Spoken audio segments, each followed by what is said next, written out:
can't expect for something to properly expand because everybody wants their genre or whatever it is they're doing to be worldwide. Everybody wants whatever they're doing to be massive. You understand what I mean? And in most cases, I'm going to say most cases because you're not in all, but in most cases, for you to be able to do that and do it in a certain amount of time, you need to collaborate. You know, touching back on what I was talking about earlier on when we were talking about dancehall and, you know, having to only be a dancehall artist, otherwise you're not, if you're not represented, if you step out, like, all right, so Chris Brown did does his Afrobeat stuff. Do you understand what I mean? He was on the remix for Mona Lisa. Oh, yeah. Yeah? So does that mean Chris Brown is no longer an R&B artist? No, but he wants to be accepted and grow within the African community as well.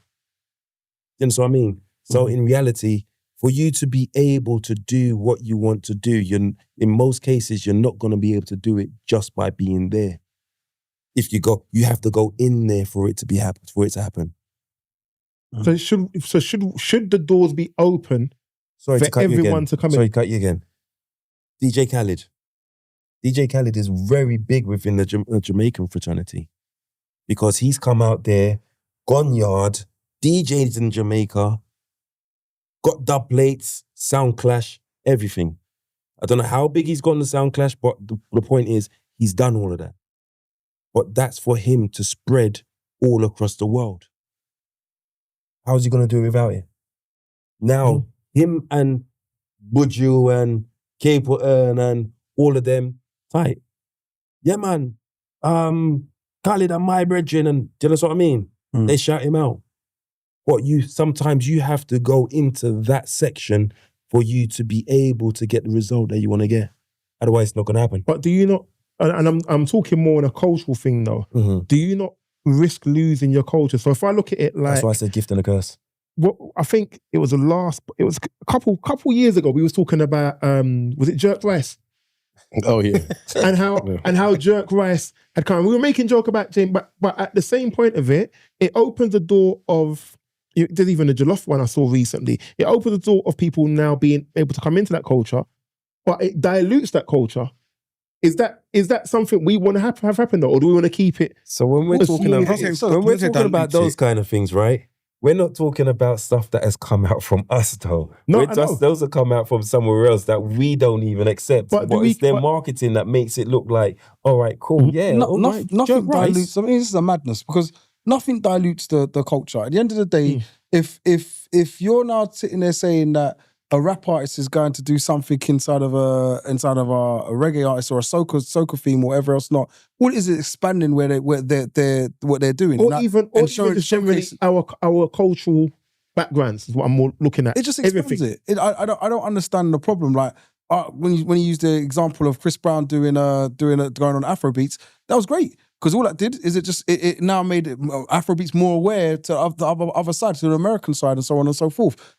For me, it's crazy to think that you're going to sit there and say this shouldn't happen or this. I feel to myself, all it is an expansion, and it's a way of making things more known. That's all it is. Tongo. If you have the culture, the original culture is not going to lose itself unless the people that are of that culture lose themselves. So they're always going to be their culture. They're always going to be the core in it.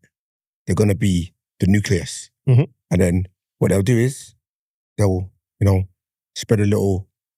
They might, as you said, they might go to Afrobeats. They might go to hip hop. They might go to whatever. But they're going to also, we as black people, love to invite everyone to the cookout. We just love to do it. We always bring other people in. We always welcome them. We're always hospitable to them. But why it's not returned when we go to them or their things or their culture. But we naturally do that. Is that not more for us? So it doesn't, what did you say? It doesn't dilute us because we are still us. All we're doing is saying, come experience what we do, see how great it is, have a little piece, taste it. You're going to like it. That's it. But what about because I'm looking at it, I think my concern with things like that is people coming in and taking over. And before you know it, so if you look at things like the That's been festivals everything in we've been history. happening, That's been history. That's been everything in my history. concern with things of our culture. We will build what we're building, but then it'll get to a point where someone else will now come in and take over, monetize it, popularize it, whatever it may be, and actually take that cultural thing that we've had for years, centuries, whatever, and make it become something else. That's when I'm talking about how carnival is and how festivals are and how our culture is. That's the concern. Like, if you open a door, can you close it? But you don't need to close it because the original is always the original. So we're always still gonna, like, the people that do carnival for the original carnival meaning, they will never not do it for that reason. Sorry. They're not gonna pass it down. You've got something called a generation game, bro. They're not gonna pass carnival down as carny. They're gonna pass it down as carnival. You know what I'm saying? They're still gonna tell you about Jab. They're still gonna tell you about Juve. I don't necessarily agree with that. There's something called a generation game. And when you look at a generation game, things get lost in the generation. Absolutely. And translation. That's what makes it so hard. That's what makes culture gets lost in certain places. And when you try to bring back that culture, some people will fight against it because as far as they're concerned, it's not there anymore. But they don't understand that, oh, well, we still need this within our culture to protect it. But the generation game is what loses things. Because you ask any of those youngsters, as Buddy called them, as we alluded to, what carnival represents or what it was actually about, 90% of them Because I'm about to say is exactly what Citrus said earlier on when he said, tell you what it was. How Juve was started, blah, blah, blah. Do you know what I mean? Like, if you ask people now, how did it start? They wouldn't know that story. Do you know what I mean? Let's listen to the podcast. They're not going to know that story. It'll be a case of, I didn't know it started like that. I just thought it was people just dashing paint in the morning because it was, you know what I mean, Juve morning. Like, that was it. Traditions. So, you know what I mean? They lose the tradition, but that's just Chinese whisper. That's just life. I mean, you know what I mean? I think back to when we were talking about, and funny enough, you was talking about it, Buddy, about your family history and getting to know certain bits of your family history and why.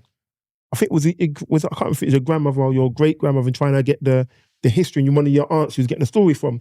But if you don't have that cultural link, when it now gets lost and it does become something else, we can't close the door, can we? We can't turn around and say that it's gonna be what we recognize it to be, because the people after us will make it something that it isn't. And I suppose that's what I'm looking at when I'm looking at our culture. Our culture is molding into a way where I suppose my concern is that we're not going to be in control of our culture in the next 10, 15 years. That's the concern. And you're seeing it, if you then spread that further into things like the gentrification things. I mean, a lot of us have grown up in Hackney, or even if you talk about North London and the way that it's changing now, it's not changing for the people of the area. It's changing for everything. It's just changing differently. And it's moving everyone out. What then happens with the history of that area? Does it change? Do you have to adapt with it? Or do you just keep it as it is?